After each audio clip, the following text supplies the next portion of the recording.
Hey guys, welcome back to the game room. Hope everyone had a good and safe New Year's.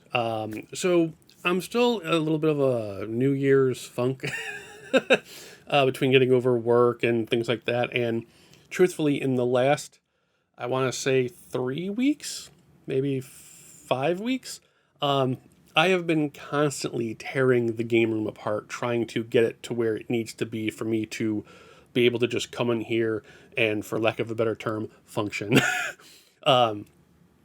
So that is actually almost done. And what's nice is once I take care of all the debris fields and so forth, I'm hoping to actually get a new game room tour type video done because a lot of things have changed since the last video, including a lot of things being sold off, but what have you.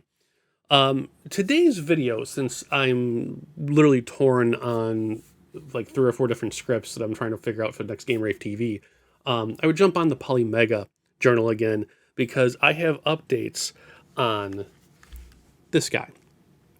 Now, if you haven't watched the other Polymega journals, this guy is all about the diagonals.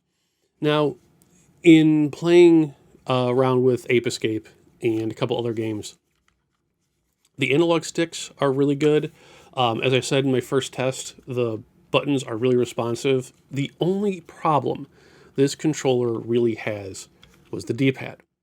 And in older videos, I showed how the D-pad doesn't really have diagonals. Like, you can jam on it all day, and unless you're already pressing in one of the directions, say, if you wanted to jump in Street Fighter, you'd have to already be pressing towards and then up. Even if it's just a fraction of a second difference, that would get you the diagonal. Pressing a neutral diagonal would just cause Ryu or Ken or whoever you're playing to literally jump straight up in the air. And after having the dumb success with the credit card trick to fix the Sega Genesis controller, I was like, you know what? We're going to see if lightning can strike twice. Now, it should be noted that I am not a technician or a technical person. I am not allowed near power tools. But the Polymega is the first system to actually make me want to tinker, especially with the whole Sega Genesis controller. So I was like, you know what? We'll give this a shot. Let's see what it needs doing. So when you take the controller apart, the boards are actually connected to each other. There's a battery board and then the actual controller board for the actual buttons and all that good stuff. And I was too afraid to take out the ribbon cable, so I basically had to take the shell off and make sure the shoulder button stayed in place. And once that was to the side, unscrew the top panel and then lean that forward, and then unscrew the main panel and then put that up with the battery in between. Once I was through that, I made an interesting discovery, and I'm pretty sure it's the design flaw that would explain the lack of diagonals. And how it works is, if I have a picture, I'll throw it up on screen, because I'm doing this sort of like all from memory right now. With the D-pad, obviously, to keep this thing in place, it has to have a bigger piece of the mold. Otherwise, it would fall through the controller. As I drop it. On various D-pads, how that mold is on the back can vary. On the actual real PlayStation controller, it's literally just an extension of the D-pad shape. I know on the Wii U, it is a circle, and on the Sega Genesis pad for the Polymega module, it was also a circle back here. So when I pulled this out, the actual D-pad on the bottom side actually has 4 feet. And the feet of the D-pad presses down on the 4 raised, I always call them diodes, and they're not diodes. I don't know what to frickin' call them. We'll just say pads. So the 4 feet press down on the 4 pads. So, pressing down on 1 pad would give you up. Pressing down on 2 pads would give you the diagonal. However, the feet of the D-pad are practically the exact same size as the pad feet. There's no overage. So like literally, and actually this is good enough. So like literally, if this was the feet and this was the pad, when they touch, there's no anything. There's no over bleed, if you will, for a graphic designer's term. Whereas on the Genesis controller and the Wii U controller, and this is a poor example, you would have all this bleed, and that extra bleed being the same height as the press would give you an extra chance to hit those two buttons at the same time. So I went in thinking, okay, that's what needs to happen. I need to make a circle. I need to have a circle to connect all 4 points. So the first problem is I don't have a 3D printer, and I wouldn't know how to use a 3D printer if I had one. So like the credit card, I had to use things around the house. And the first thing I did was I actually grabbed the credit card I used, and I started taking measurements with the credit card, and it might have been me. Like I said, this was not scientific. I was not under a microscope. But I thought the D-pad, the actual circuit board that the pad is on, it felt like it was lower than it should be to a possible leg issue, just like the Sega Genesis one. So I took a piece of credit card and drilled a hole through it and put it on top so that it would essentially level out the D-pad. The problem is the D-pad was already leveled out, and all I had done was essentially push the board further down into the controller. So like the D-pad was literally in the controller. Like you couldn't move it. It was pretty funny. So I was like, oh, that's a mistake. So then I thought, okay, so it's got to be something on the backside. And I went back to the circle idea, and I didn't have anything even remotely close to a circle. So I thought I could cheat. Now, Mrs. Game Rave, who is a lot more braver than I am in many respects, she loves power tools and building things and things like that. And I got her a Dremel kit for Christmas a few years back. It was either Christmas or her birthday.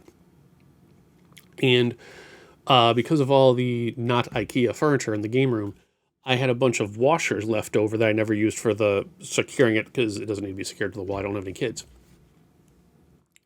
So we took the metal ring, and in putting it into the controller, it was a perfect fit for the D-pad, except A, I had no way to attach it, and B, in the shell, there are 2 pegs supporting this actual shell that get in the way of your perfect circle.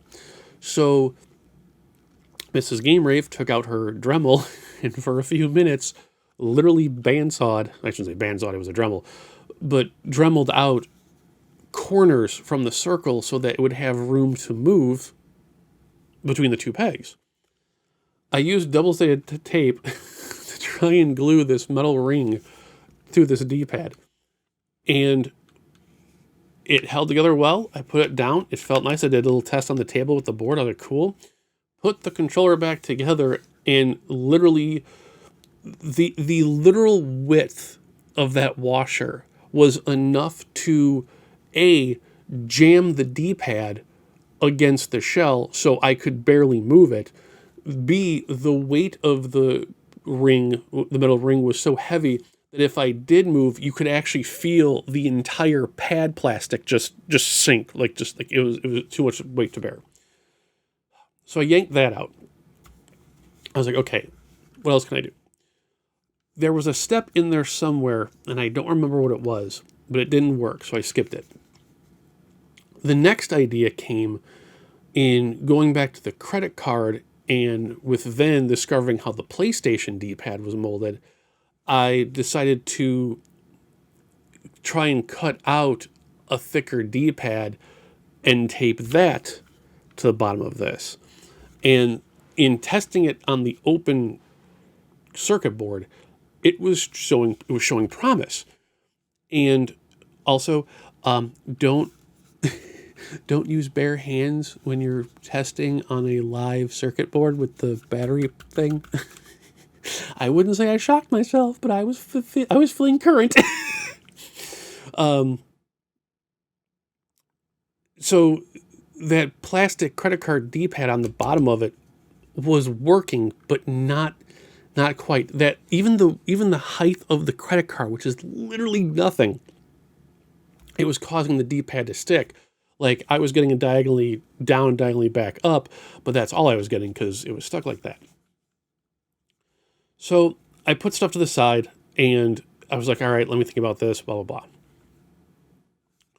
On the way, I should say on the way, when I was at a Home Depot or a Lowe's, wherever I was, picking up some stuff for the house, completely unrelated to the Polymega, whatever aisle I was in, I turned around and it was like I had a eureka moment.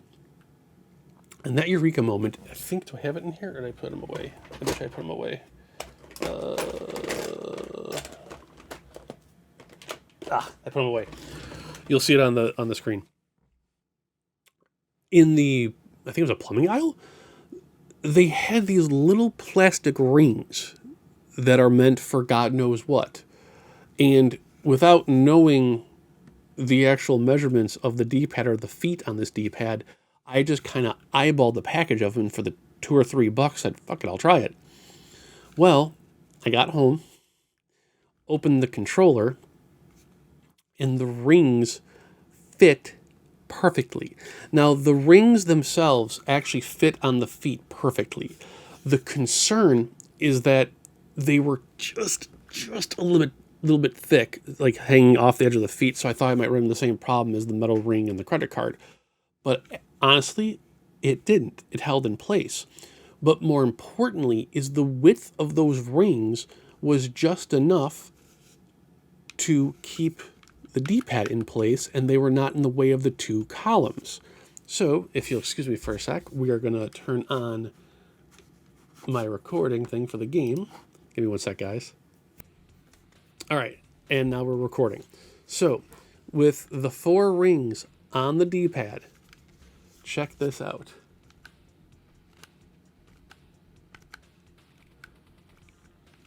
It's not perfect, but it's a whole lot easier now to get the diagonals from neutral. What's weird is it seems like on the controller, it's the tore diagonal that has the most problems. The back one seems to work okay. Like I said, it's not 100% perfect, but I now have essentially gotten to the halfway point. And what's even interesting is with the rings in there, you kind of have to hold your thumb a little bit different on the D-pad to get the same approach, but it is working now. Like, I can usually get what I want based on where my thumb is. So that begs the question then, is there a true way to actually get real diagonals? And now that I've seen the rings and dealt with the credit card tricks, I believe so. And it would just take someone with much better skills than I and a 3D printer and a simple trick. And what that trick is you would essentially have I think they're called, is it trapezoid, I believe? I'm a graphic designer, I don't know my shapes. A trapezoid to where like it would start out smaller here on the inside and then branch out either way. And then to take care of any spacing issues, you would drill 4 holes into those trapezoids, connect them with a small ring just for support, and then it would plug on friction style to the D-pad, and that would give you the 4 feet you need to have the diagonal touch. And because of the 4 rings being used as pegs, the shape would stay in place. You wouldn't need adhesive or glue. It would literally be a friction connect, like if you're adding pieces to a Transformer toy. But yeah, it's repairable. And if anyone out there has a Polymega and a 3D printer, please try it. Like, let me know. I will pay for the materials to like send me a piece of it works out well, because that's all this controller needs. Otherwise, it's fantastic. So, since we're live with the Polymega now, I honestly thought this video would be a lot longer than 15 minutes. So, let's talk in imports.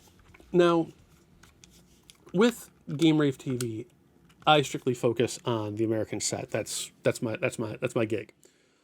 But With here on the Polymega, because it plays imports, I can deviate into that region. And if you guys, whether it be just to play on the Polymega or play for yourself, if you want some really fucking fun imports, let me introduce you to some stuff. So first and foremost is Rabbit. Rabbit is a one-on-one fighting game that is, I wouldn't say it's a 2D bloody roar, but it might as well be. It has cues from Darkstalkers as far as like the goofy character designs and like how they're pulling from lore and myths and so forth. But you can steal the other characters' animal powers, like if they were the gemstones from Marvel superheroes. And what makes this game so much fun is if you've ever played an import game called Panzer Bandit, which I'll get to in a sec if you haven't. It's just that it's that rambunctiousness and goofiness that just makes it absolutely fantastic. And I'm going to demonstrate for you, and I'll move the microphone over here so you guys can hear me better. But yeah, there's 8 characters to choose from. The game's only real fault is that it can be very not slow, not framey. It can cause slowdown in the combos. And I'll try and move the controller away from the microphone. But if you can put up with the slowdown, and the slowdown was on the original hardware, I remember that from my days back at the import game store. This is really, really fun to play, and I will just throw a quick couple moves just to give you guys an idea. It's got some great looking combos. If this is her, I think she's Ryu. Yeah.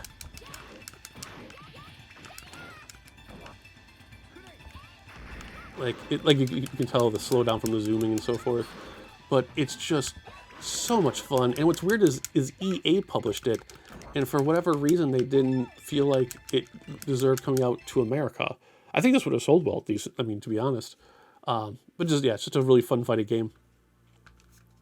If we go back out to this, for import PlayStation fans, if you're looking to get your toes wet, there's a whole bunch of cool things you can snag.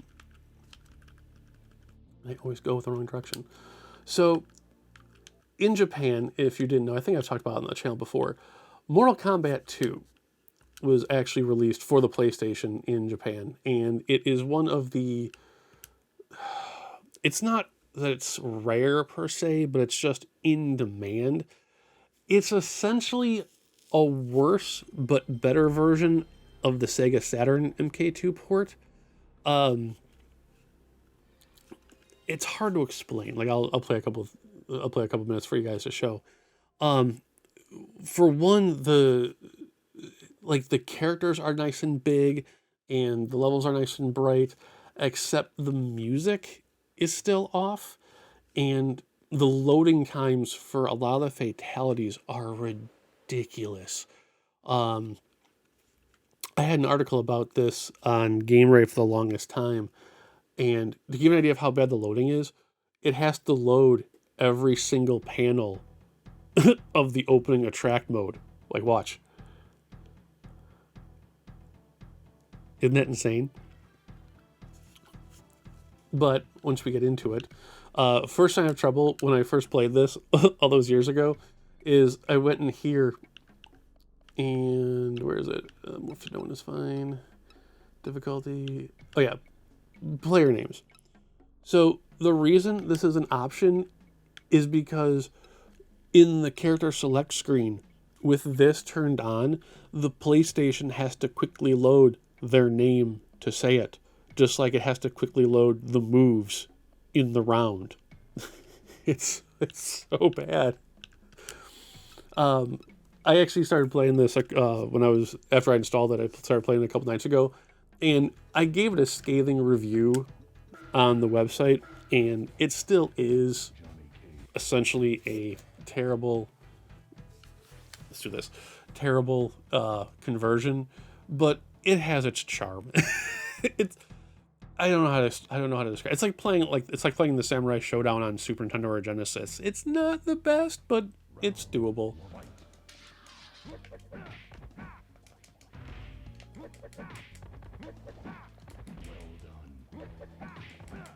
There you go. But yeah, as you can see the loading time for a sec, depending on the situation. I'm gonna try and do the. Oh, I forgot I did that. I'm gonna see if I can get the Deadpool fatality going, so you guys can see the loading times. Hang on a sec here.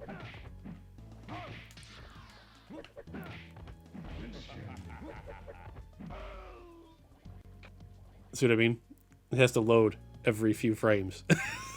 It's so bad. But yeah, if you're ever curious, just pirate it. I can't even I can't even sugarcoat that. Just pirate it. If you're looking for a good goofy, I should say, it's good, but it's goofy. Final Fight type game. Hot Blooded Family is actually pretty fun. I think I talked about this before somewhere, where you're literally, one of the stages is you're literally fighting inside a whale. And there are like barrels set up as if it were an alleyway or a back room. It makes no sense, and you can beat the game, and I think it was like an hour, or 2 hours tops. But it's got some good things going for it. It's not bad. Panzer Bandit is fantastic. If you guys ever had a Saturn or didn't have a Saturn and at least heard of Guardian Heroes by Treasure, Panzer Bandit is essentially Guardian Heroes for the PlayStation. You pick a character, you can line jump, you do combos like in Street Fighter. The animation is fantastic. They do give you a backwards attack, so you can kind of like change directions of who you're attacking. Just a really, really, really fun game. And story mode. There is also a versus mode, so you can just beat the crap out of each other, but I'll take you to story mode. I don't know if I can skip the opening cinema or not, so if I can't, there'll be a quick cut right here. Let's go. It's also a 2-player, which is fantastic. Oh, Japan. I kept hitting cross to accept. It should be circle.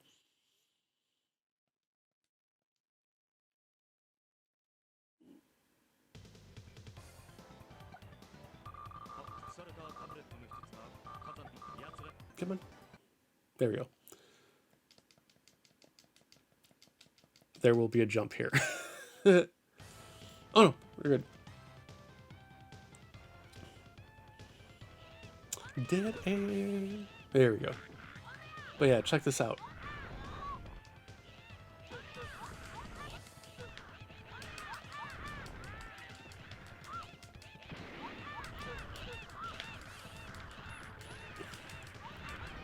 I don't remember the controls, but yeah, like this character has like a fireball, uppercut, somewhat of a hurricane kick. And then I believe it's the shoulder buttons? No. Yeah. You can change planes like in Fatal Fury or Guardian Heroes. Like it's so much fun. This one can set you back about $100. Actually, it might be more than that. I haven't. Like, the problem with me is if I know I have all the variants of something, I kind of don't go back and check on it. And a lot of games that I thought were like $50 to $60 are now like $200, which is crazy. But this game is a ton of fun and would be totally worth owning. This is Panzer Bandit on the import PlayStation. For those of you that don't have a Neo Geo CD and do want to still play on, say, PlayStation hardware, SNK actually had a bunch of really cool conversions. Real Bout Special Dominated Mind is basically Real Bout Special, but they give you a really cool anime intro and an extra character and do a couple of different things, sort of like how the EX editions of all the Versus Capcom games were on the system. Racing Lagoon actually has a fan translation, and I couldn't get the translation to play right on the Polymega, but I patched the ROM and then burn the CD, and that installed perfectly. Like it actually reads as Racing Lagoon, and it's in full English. It's fantastic. Um, I was looking forward to playing it, and like couldn't really get into it. I might have just been in the wrong mindset. But if you've never heard of it, Racing Lagoon is essentially a racing role playing game. Like the world map is a city, and you drive around in your car, and random cars will just slam into you as a random battle, and you'll have to race, like it's not even like a full lap, and if you beat them, you earn car parts from them, and some currency, and if you don't, you lose something, I believe. Um, but that was from where I played it, the translation was phenomenal. Like they did a really really good job. And then Tobal, I don't think my. Oh, hang on a sec, guys. I know people wanted to see the translation trick, so if you guys give me a second, eject.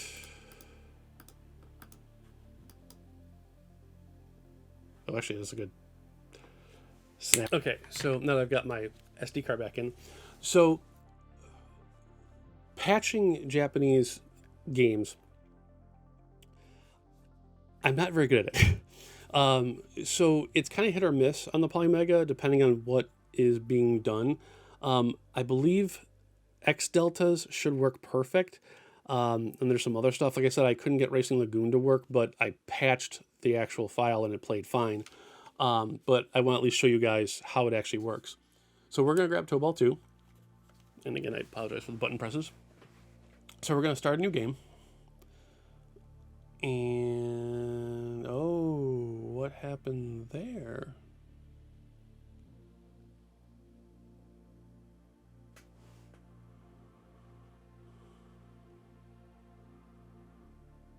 What?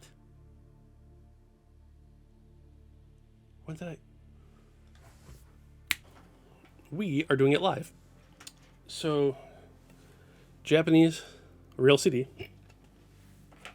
We're going to throw into the Polymega. I could have sworn I had kept this installed. That's interesting, unless... That's interesting. All right, guys. Now, in order to use a patch, in this case a translation patch, the game does have to be installed to the Polymega. So we are going to quickly scoot back up to the top. And once I can confirm, manage, install, there you go. Yes. All right, now like I said, it's got to be fully installed. I can't, unfortunately, play it I can't play it from the disc and be patched at the same time, so we're good there. So we are going to go to PlayStation Playland. While that's installing, though, we're going to do some more import showing off. Internal section is actually really cool. It's kind of like playing, I want to say like not Gradius, what's it called? Oh my god, Tempest. Really really cool game. And what's nice is if you're playing on real hardware, you can throw in music CDs like Monster Rancher, and it'll create enemy patterns and colors and stuff on the back. So I'll show this to you guys while we're waiting. My buddy Steve, Papa Stu, gave this to me, and I absolutely adore him. I love this game. Oddly enough, Squaresoft actually published this too. I really miss... I think I've said this before in one of the videos. I miss the PlayStation 1 days of Squaresoft when they were just like super experimental, like Bushido Blade, Internal Section.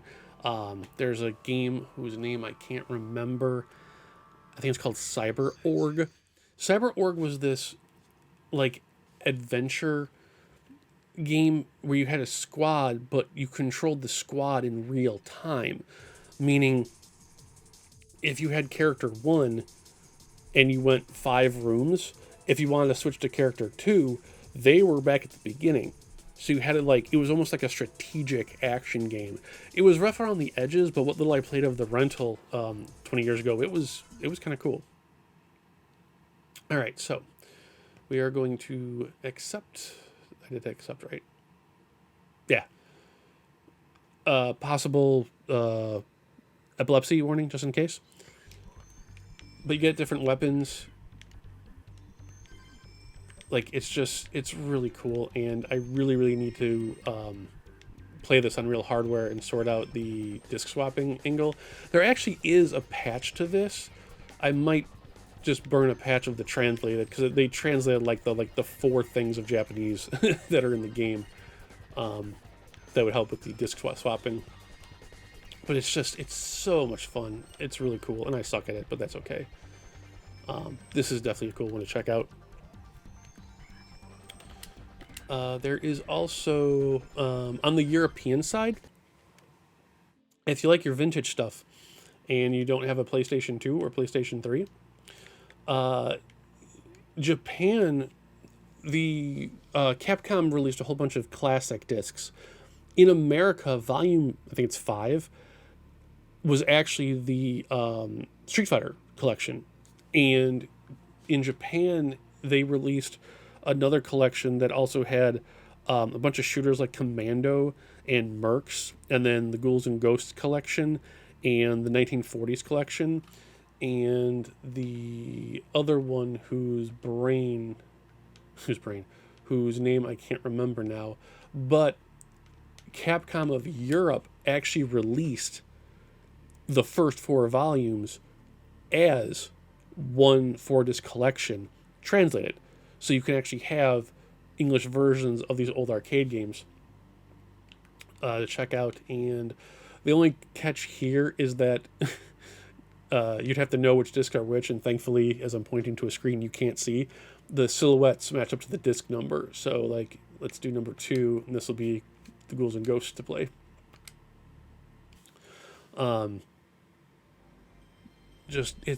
It's a really good collection to have. I mean, granted, Capcom released a bunch of these guys on the PlayStation 2 arcade compilations, but if you're a sucker for PS1 stuff, it's a nice collection to have.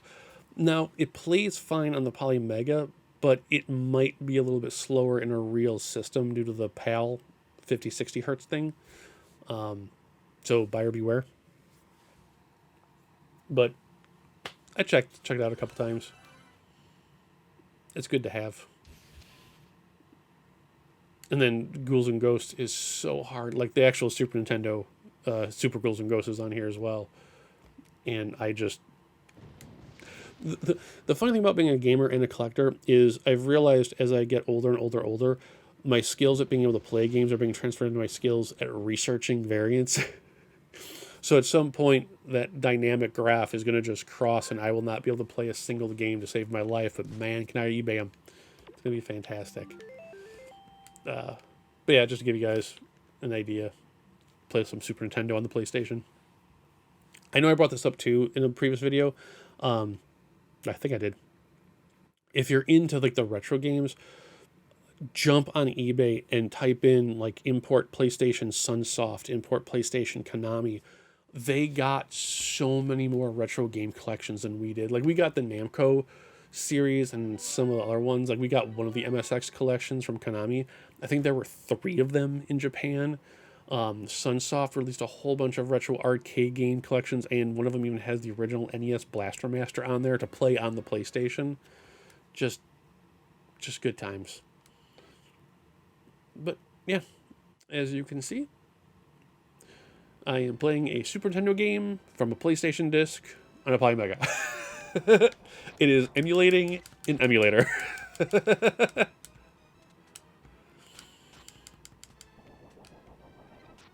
Alright, how are we doing on our install here? Alright guys, give me 1 sec. I'm going to cut it again and we'll jump to Tobal. Alright guys, we're back. Tobal is about to finish installing. I forgot to point out, to give you guys an idea of how much I love and adore that import Rabbit game for the Saturn, I made a playlist called Installing for Time. So when I'm installing the PlayStation games, I can quickly jump back and forth to it right from the top menu and goof around. I've also been playing some more Puzzle Fighter 2 on Saturn, trying to go for the complete, the street mode, puzzle mode, the one where you earn all the prizes and so forth. All right, so we're back. So we are going to eject toe ball. All right, we got the disc. So first thing we're going to do is we are going to go to the toe ball. There you go. All right, so just to prove it's patching live, we're going to play it first from the install and show that it's all happy Japanese. And then once we're done there, I will reset. I will choose the patch, hopefully right on the first try. And you guys can see how the Polymega actually does the patching for you as long as it's set up correctly.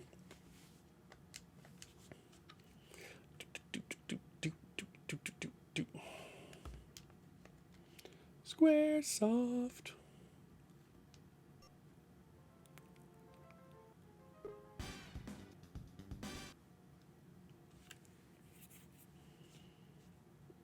All right, as you can see, Japanese. Crazy Japanese. Japanese everywhere. So we're going to go backwards. Or not. All right, guys, if I appear winded, it's because I just ran to grab a charging cable because the phone was about to die. All right, so you saw the toe ball was in Japanese. We're going to go back to the menu, choose it again, go to hit play, but now we select patch. And if I remember correctly, it should be the second one I pick. And when you choose a translation patch and then hit start new game, you'll see the icon in the upper right loading. The Polymega has to actually patch it first before it can play. So that may take a couple of minutes based on how severe that patch is. I think with this, it took like 30 seconds, maybe a minute. It's not bad at all. And once we get into the game, it will be in English. If I can remember, I'll jump to the dungeon area so you can see. And let's see if I guessed right on which patch I had to pick. I really wish there was I think it was two different people were translating Samurai Shodown RPG, and I believe both of them fell through the cracks for various reasons, and that broke my heart because that's like the one game I want the translation for. Like it was so pretty and it was such a great idea. All right. So, survey says yes. I picked right. There you go. Translated. Jump into quest mode. New game. I shall pick Ippon because she's badass and does not look anything like a Dragon Ball character. I know Toriyama did the game. The character design is all good. But yeah. Fan translation for Toe Ball 2. You can now understand what the hell is going on in quest mode. How cool is that? All done by the Polymega. As far as loading the patch, someone else actually did the translation. But yeah, there you go. It's not always just about 007 racing over here in the Game Rave Hacienda. Alright guys, this video is on long enough. It's probably going to be about 40 minutes based on my edit time. Hopefully I'll have a Game Rave TV episode on the PlayStation side next week. I have a lot of topics I want to cover on, and some of them are going to be rough to watch. But that said, I hope you enjoyed the video. Any questions, concerns, hit me down below in the comment section. You stay safe. I'll see you next episode. Take care.